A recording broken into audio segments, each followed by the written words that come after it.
People of America, citizens of the greatest garbage empire on earth, it is I, your mayor, your king, your president of plastics, Tonald J. fucking Dump.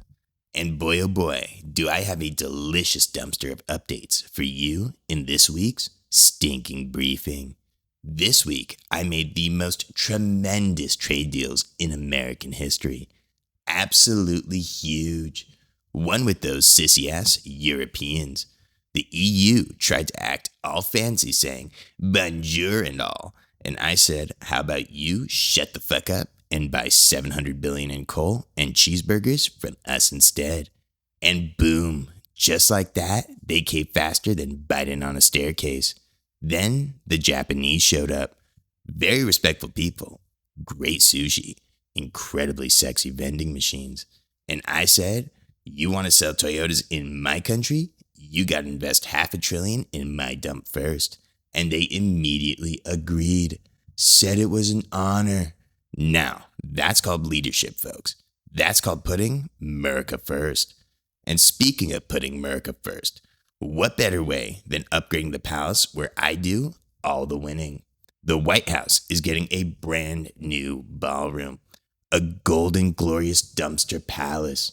90,000 square feet of pure mega magic that's been designed by yours truly, with mirrored ceilings, velvet walls, and a champagne fountain shaped like the most handsome face that's ever touched this earth, my very own. And guess what? I think that I might just be paying for it myself. Not the taxpayers, not Sleepy Joe, not even Elon, though he did offer to fund it with his Doge cuts. But I told him this is a ballroom, not a Chuck E. Cheese, and we used all his cuts for my big sexy bill anyway. And why, you ask? Because no one else can afford it. Plus, I don't want to hear those worthless liberals whine and cry again. Do you think Chuck Schumer could build a ballroom? That guy still uses coupons at Dollar General. No, this is my gift to the American people, as long as I can come back and use it whenever I please. Oh, and speaking of broke politicians, let's dive into Congress, where they just pulled the funniest stunt yet. Big news, folks. Congress just introduced another sexy bill to ban themselves from trading stocks. Let me say that again. They're banning themselves from committing the crime of insider trading. That's like asking raccoons to guard the dumpster. And guess who finally said she supports it? Nancy Diamond Hands Pelosi. After decades of insider trading so slick, she made Martha Stewart look like an amateur. This woman's portfolio made more comebacks than Biden's ice cream store trips. I mean, she opposed it for years, got rich as hell doing it, and now, suddenly she's a born-again ethics fairy? Praise be, Pelosi saw the light right after making her last nut in buying stock in the flashlight company. And speaking of flashlights, let's shine one on Hollywood's brightest star, Sydney Sweeney, America's sexiest sweetheart, Hollywood's most simplified icon, and now registered Republican? That's right, folks. She's officially on our team. Cry, pull your hair out, call her names all you want, but she's with us, folks. The party of freedom, burgers, and absolutely insane back squat butts. She recently dropped a Gene ad that had the libs crying harder than Cackle Girl's embarrassing loss the last election. It had something to do about genetics, I think. I don't know. I didn't read it. I just watched the video 37 times. Point is, if Sydney's on Team Red, then the GOP is now the official party of winners and hot chicks. Period. Now, it's official. If you want to be cool, if you want to be hot, if you want to be both, register Republican. We've got Sydney, we've got freedom, and we've got lower tax rates for hot chicks. Now, you've probably heard the fake news saying, Tonald's out of control. He's building too much, trading too hard, and loving Sydney Sweeney too loud.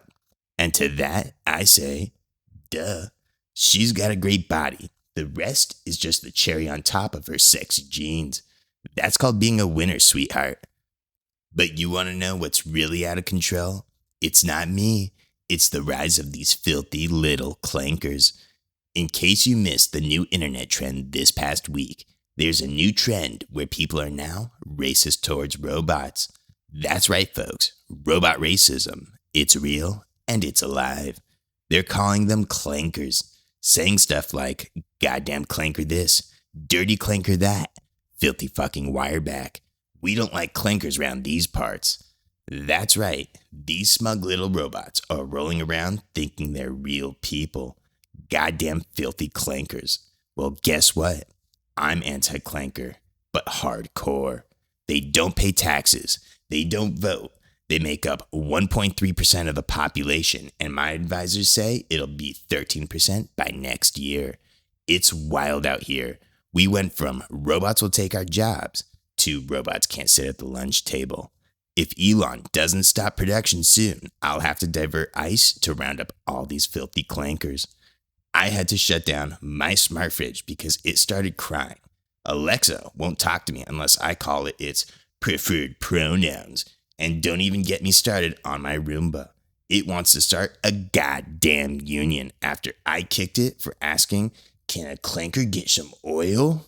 So, to wrap up this week's legendary dump, we're trading like champs, building like billionaires. Sydney Sweeney just made the elephant party sexy again, and clankers are my new mortal enemy.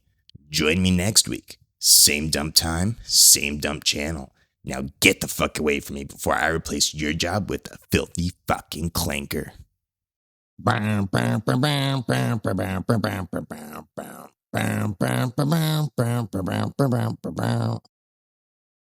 I call bullshit.